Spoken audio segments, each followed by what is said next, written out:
অনেকদিন ধরে শুনতেছিলাম নারায়ণগঞ্জে নাকি ডোনাল্ড ট্রাম্প আসছে। ডোনাল্ড ট্রাম্প নারায়ণগঞ্জে, তা আমাদের এলাকায়। তো আমরা বাচ্চাগুলো সবগুলো নিয়ে ডোনাল্ড ট্রাম্পকে দেখতে এলাম।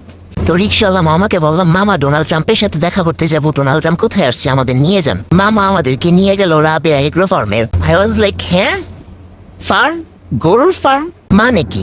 ডোনাল্ড ট্রাম্প এখানে কেন আসবে? যাজ্ঞা, মনে হয় গরু কিনতে আসছে। এই যে দেখেন দেখেন কত ভিড়, কিন্তু এত ভিড়ের মধ্যে আমি ডোনাল্ড ট্রাম্পকে খুঁজে পাইলাম না। কষ্ট। ট্রাম্পকে খুঁজতে খুঁজতে চোখে পড়লো একটা মহিষ। মহিষ, এটা এটা এটা পুরোই তো ডোনাল্ড ট্রাম্প।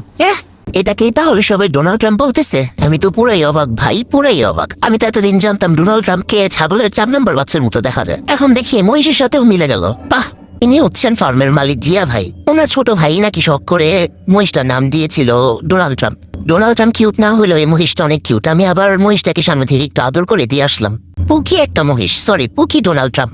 এখানে আবার আরুষের মা ভয় পায় বলে আরুষকে ওর মামা নিয়ে গেল গরুকে দেখাতে, সরি মহিষকে দেখাতে, সরি ডোনাল্ড ট্রাম্পকে দেখাতে।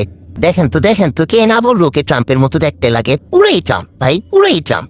ডোনাল্ড ট্রাম্পকে আসলে দেখানো উচিত। ওনার যে যমজ ভাইও আছে আমাদের বাংলাদেশে, দেখেন তো কি যত্ন সহকারে আমরা লালন পালন করতেছি ডোনাল্ড ট্রাম্পকে। আর এখানে দেখেন পাগল করে ফেলতেছে আমাদের ইন্টারভিউ নেওয়ার জন্য। আরে আমরা কি সেলিব্রিটি নাকি ভাই? কি অবস্থা! কতবার করে বললাম নট ইন্টারেস্টেড, নাও আমাদের পিছু ছাড়তেছিল না ভাই। আমরা কি আসলে সেলিব্রিটি? তবে মনে মনে একটু খুশি খুশি লাগতেছিল যে আরে টিভিতে আসবো, আমরা নিউজ চ্যানেলে আসবো। আর এখানে আমার জামাই বেচারা ইন্টারভিউ দিতে চাইতেছিলই না, বেচারাকে ঠেলা লাগাইয়া ইন্টারভিউ দেওয়ানো হচ্ছে। যাক মাশাআল্লাহ, কি সুন্দর করে ইন্টারভিউ দিতেছে, কারো নজর না লাগুক। আর এদিকে দেখেন আমাদের আরশ বাবার মাইকটা কি পছন্দ হয়েছে, বেচারা বারবার হাত দিয়ে দেখতেছে এটা কি এটা কি। তবে রাবেয়া এগ্রোর যে মালিক, উনি অনেক ভালো মনের মানুষ। দেখেন ওনার সম্পর্কে কি বলা হচ্ছে। উনি একটা বিশেষ অফার দিয়েছিল, মানে কোরবানি উপলক্ষে 5,000 টাকা। এটা অন্য কোনো খামারে হবে কিনা আমি জানি না। আমার জানা মতো উনি একটা সাদা মনের মানুষ, ওনার দ্বারা এটা।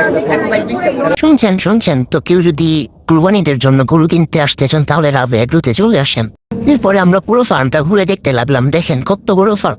আর এদিকে এই বেটা গরুর পাশে টাস করে একটা থাবর দিয়ে দাঁত খেলে হাসতেছে। আর এদিকে আমাদের আয়াস বাবা ঘুম থেকে উঠে বলতেছে, খালামণি তোমরা ট্রাম্পকে দেখতে গেলে আমাকে নিয়ে গেল না কেন? তাই আবার পরে আয়াস কেউ নিয়ে যায় ট্রাম্পের সাথে দেখা করানোর জন্য। এ দেখি উম্মা, ভিড় আরো 3 গুণ বেড়ে গেছে। দেশের 4 কোণা থেকে লোক আসছে আমাদের বাংলাদেশের ট্রাম্পকে দেখার জন্য। তো শেষমেশ বাচ্চাদেরকে গরু টরু দেখায় বাসায় আমরা চলে আসলাম। তো আপনারা সবাই ডোনাল্ড ট্রাম্পকে দেখতে এবং কুরবানির জন্য গরু কিনতে রাবেয়া এগ্রোতে চলে যাবেন। আর বাংলাদেশের সকল খামারিদের কাছে আমার একটাই অনুরোধ, সামনের বছর এরকমই আরেকটা মহিষা দেওয়া হোক, যার নাম দেওয়া হোক নরেন্দ্র মোদী।